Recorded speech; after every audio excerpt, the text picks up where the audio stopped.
Vale, esto es el SDAI 5.0, que sería la nueva frontera de cómo hay que enfocar o cómo creemos que se va a enfocar en un futuro los sistemas.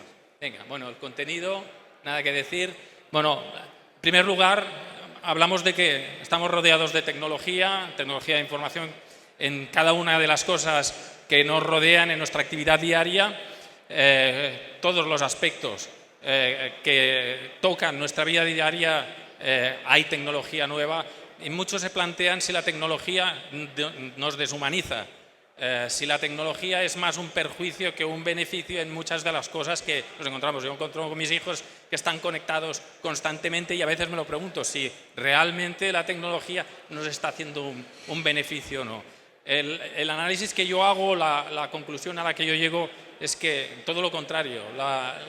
Lo que nos hace humanos, o una de las cosas que nos hace humanos, es este desarrollo tecnológico que nos ha permitido alcanzar grandes avances en cada una de las acciones y metas que nos proponemos los humanos y nos permiten hacer las cosas con muchísima más efectividad, con mejor productividad y además nos permiten alcanzar metas de conocimiento y de científicas que no podríamos alcanzar si la tecnología no estuviera a nuestro alrededor.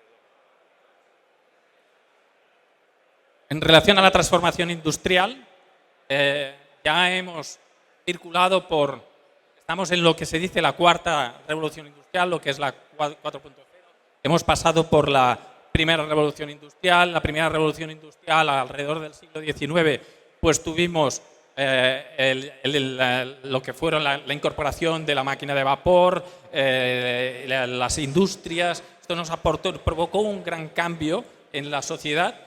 Realmente empezaron a crecer las ciudades, empezaron a crecer el enriquecimiento en los países y las personas que participaban de ese enriquecimiento. Empezó a crecer la burguesía en aquel momento y, por tanto, el cambio en aquel instante, que para muchos seguro fue traumático, el resultado fue positivo, porque aportó grandes ventajas, así como sucedió con la segunda revolución industrial, en la que ya hablamos de las nuevas energías, con el petróleo, la electricidad, las producciones en serie, con la fabricación del primer vehículo en serie, el Forte, o ya cuando llegamos a la incorporación de las computadoras en la tercera revolución industrial, se produce un cambio ya sistemático y completo, con una velocidad, además el desarrollo que se ha producido enorme, y cambia el paradigma y la forma de operar y de actuar en la sociedad.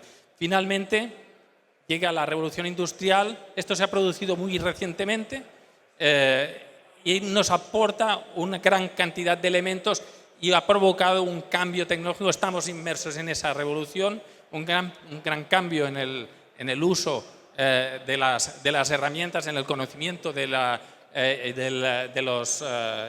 tecnologías y de la ciencia, y nos ha permitido incorporar elementos como la robótica automatizada, la conexión y seguridad cibernética, la IoT o la Big Data. Todo esto han hablado los compañeros anteriormente, la realidad aumentada, la inteligencia. Estos son elementos de esta cuarta revolución industrial en la que estamos todos ahora mismo inmersos y que va a provocar unos cambios inmensos en nuestra sociedad, cambios positivos y cambios negativos. Algunos de los cambios negativos, se habla, por ejemplo, de un estudio que he leído recientemente, solo de 15 países que formaban parte de ese estudio, ya se preveía que 15 millones de personas, por la incorporación de estas nuevas tecnologías, se iban a quedar sin trabajo. Pero, por otro lado, vamos a generar nuevas necesidades, que va a ser muy importante para cambiar el paradigma cuando hablemos de la siguiente revolución industrial. Una de las cosas que hemos visto es que cuando se hablaba de la cuarta revolución industrial, aparentemente esto iba a ser muchísimo más rápido de lo que se ha producido en estos últimos años por diferentes razones, pero, por ejemplo, hemos visto ha pasado el COVID, o no hemos tenido el problema de componentes que no nos ha permitido evolucionar parte de la transformación industrial que teníamos prevista. Entonces el crecimiento ha sido algo menor. No obstante, Como veis en la gráfica que os muestro aquí, en el 2022, por ejemplo, ya se produjo un crecimiento del 18% de los elementos de IoT, que siendo una tecnología y un elemento de esta cuarta revolución industrial que está en crecimiento y está en implantación y todavía no ha visto el despuntar que se espera de ello, realmente sigue creciendo y va a seguir creciendo y se prevé ya en los siguientes ejercicios, los siguientes años, que los crecimientos sean igualmente notables. Una de las ventajas que nos produce esta revolución 4.0 serían los productos son de mayor calidad y menor coste de producción, obtenemos mayor control en los procesos de empresa, menos personal en muchas áreas, información más útil y comprensible con estas herramientas que tenemos, optimización operativa, etc. Tenemos indicadores que nos ofrecen una medida bastante precisa de lo que está sucediendo, podemos hacerlo de forma presencial o remota y además podemos mejorar la reducción de los desperdicios. Por el contrario, hay desventajas, como el alto coste de implementación, aún estamos en desarrollo, es vulnerable a interferencias. Una de las tecnologías que han hablado los compañeros anteriormente, estamos en ese momento de implementación de nuevas tecnologías de la conectividad en los sistemas de alarma de incendios, es vulnerable a interferencias y es hackeable y se necesita personal bastante cualificado. El desarrollo de esta infraestructura no es apta para la pequeña industria en este momento. Vale. En cuanto a esta transformación, sumado a esto, quiero añadir qué es lo que está haciendo la Comunidad Europea en relación a los sistemas y el por qué estos sistemas van a estar impulsados. Una de las cuestiones es que la Comunidad Europea está promoviendo una transformación con el objeto de que el entorno de producción y la edificación sean sostenibles.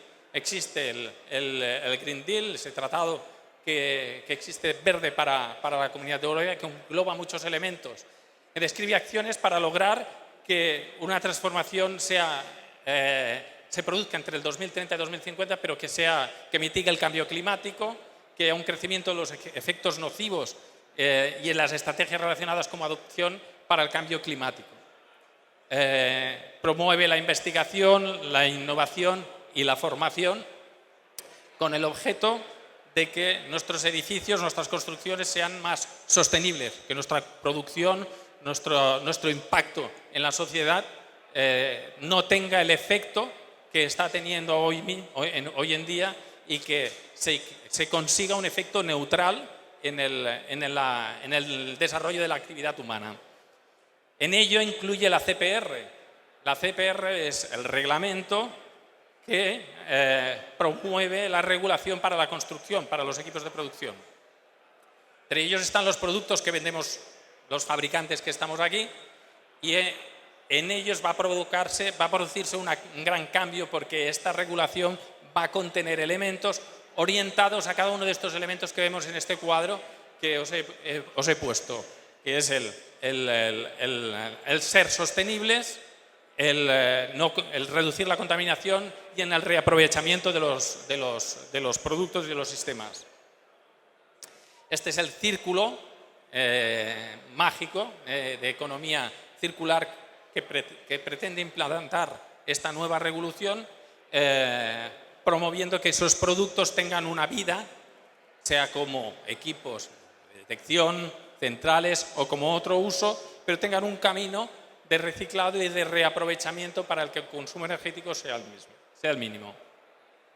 En el modelo actual de nuestros sistemas este proceso no existe y aquí quisiera hablar, pues, por ejemplo, de lo que es la mantenibilidad de los equipos y cuál es el circuito que hace ese material que actualmente, pues, una vez desechado no tiene circulación, pero no nomás esto, sino el consumo energético de ellos, o podríamos hablar del desecho que puede suponer o la gestión que hacemos de las baterías del equipo de detección.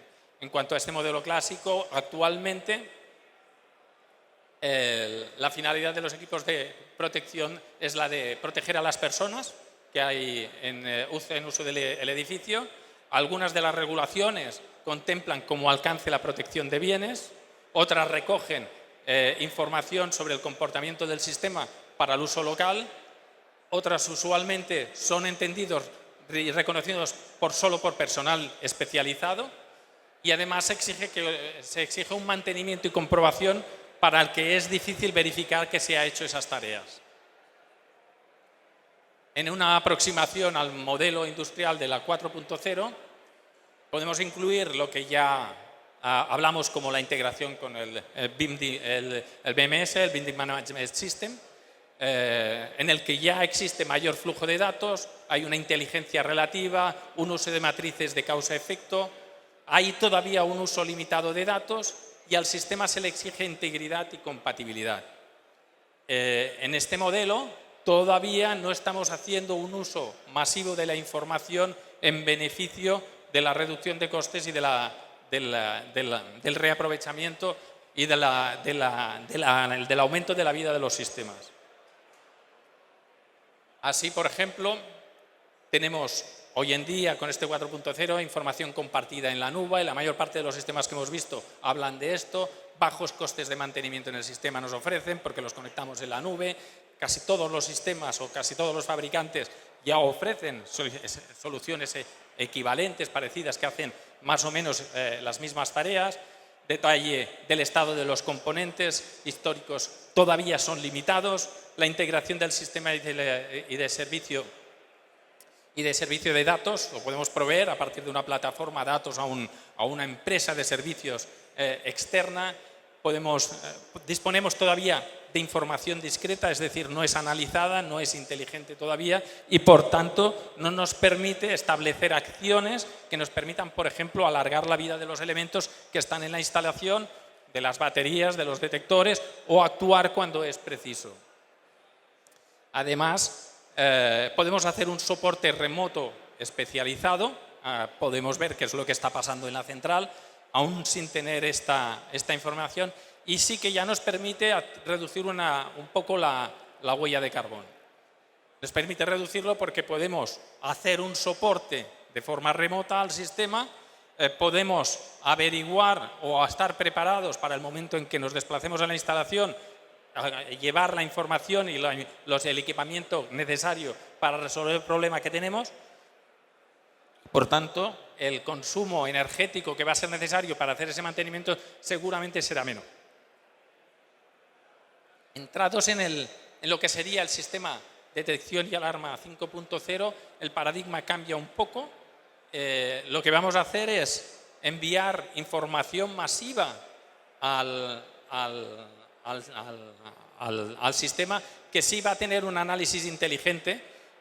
Por ejemplo, podemos llevar información del estado, ya no del estado de las baterías, y por tanto es un dato discreto, sino que vamos a enviar múltiples parámetros de esa batería y de los ciclos de carga, por ejemplo, o de resistencia del equipo, y por tanto vamos a poder hacer un análisis muy preciso de cuál es el estado y prever cuál va a ser el cambio con un tiempo anticipado, para poder decidir si tengo que moverme para hacer ese mantenimiento o si lo puedo retrasar un poco más tarde para hacer ese cambio de componentes. Esto es lo que se va a producir a nivel general con los elementos que acompañan el sistema de detección de alarma de incendios que se promueve para el 5.0. Así, los datos masivos se suben para ser analizados por inteligencia artificial, con algoritmos realmente avanzados y aportando un análisis predictivo. Aportaremos información, por tanto, de valor, inteligencia al servicio de las personas. Esto es uno de los elementos que veis que aporta el 5.0, porque 5.0 tiene que ser considerando la persona como el centro de la actividad, tiene que ser resiliente, es decir, sistemas resistentes, como nos pasó en el momento de COVID, que no podíamos ir a atender a las instalaciones. Pues nosotros, cuando haya un problema, cualquier problema que surja, un sistema 5.0 tendrá que poder ser robusto para que no hayan este tipo de problemas y la actividad pueda continuar. Tendremos además una precisión sobre el diagnóstico de los problemas y una precisión en la toma de decisiones. Podremos actuar cuando es preciso, no cuando una carta o un programa normalizado lo indique solo, sino que se ajustará muchísimo más a la realidad, a la necesidad que se tiene con ese tipo de producto. En cuanto a la gestión de poner en el centro a las personas, lo que va a hacer toda la industria 4.0 y en detección de incendios lo mismo es proveer información de valor a las personas que tienen el conocimiento, que aportan el valor de la experiencia y del conocimiento para poder actuar cuando realmente se precisa. Por esto promovemos sistemas que aporten esa información en el punto de uso, que nos permita realizar un diagnóstico efectivo de lo que estamos haciendo y que podamos contar con la información en el momento. Tendremos estos interfaces hombre-máquina que son inteligentes, información relevante que se distribuye, empoderamiento de la toma de decisiones en el sitio. Vamos a tener la información, por ejemplo, la detección, el gas, en el punto en donde realmente importa, en esa planta en el que hay un responsable que va a tener, como estará empoderado, podrá actuar sobre el sistema sin esperar a que actúe un mantenedor o venga un especialista externo, porque va a poder realizar esa actuación en el momento, al menos tomar la decisión en el momento que es preciso tomarla. Se podrán hacer ese seguimiento de las acciones, el reconocimiento de los riesgos será evidente para el responsable o los responsables o los usuarios del edificio y tendremos la posibilidad de tener una vida útil más extendida para los elementos de las instalaciones que tenemos. Además, generaremos menos desplazamientos y movimientos para hacer ese mantenimiento o reparaciones de los sistemas que tenemos en las instalaciones. Como conclusión, no sé si ya no se trata de tener más tecnología, sino de tener tecnología más humana. Se trata de que la información del sistema no sea abstracta y sea difícil de reconocer. Es muy importante. Ahora mismo cualquier panel de incendios, cualquier usuario neófito es incapaz de identificar a la primera cuál es el mensaje que le está trasladando. Debemos trasladar que hay un incendio, la información tiene que ser evidente y clara para que la persona que tiene que actuar pueda actuar con pleno conocimiento y sabiendo cuáles son las acciones que tener de forma muchísimo más natural. No van a haber dudas sobre la sostenibilidad y sobre la robustez y la confiabilidad del sistema y del proceso. La inteligencia artificial al servicio de todo el personal involucrado en el APCI, como ocupantes, instaladores, propietarios, mantenedores, bomberos, cualquiera de las entidades que tienen que trabajar estén involucrados en la acción de la protección contra incendios, van a poder tener beneficios de esta inteligencia artificial que se propone. Y esta interfaz hombre-máquina, más que una interfaz hombre-máquina, va a ser persona-máquina, porque vamos a trabajar con personas, no con elementos, agentes individuales sin identidad, sino con personas que van a ser el centro de esta revolución. Con esto, deciros nada más que la tecnología que está en evolución, nosotros trabajamos en el desarrollo de esta tecnología, con esta infraestructura compartida, con este Big Data y análisis de masivos. Esto ya está corriendo. Podéis encontrar referencias a la industria 4.0, esto ya existe. Podéis encontrar referencias sobre lo que la Comisión Europea está trabajando, porque va a provocar una transformación enorme en el mercado, va a impactar a nuestros trabajos, y solo si adoptamos y sabemos adoptar estas tecnologías adecuadamente, tendremos éxito en el futuro en los proyectos que nos vamos a acometer en PCI. Con esto acabo mi intervención. Muchas gracias.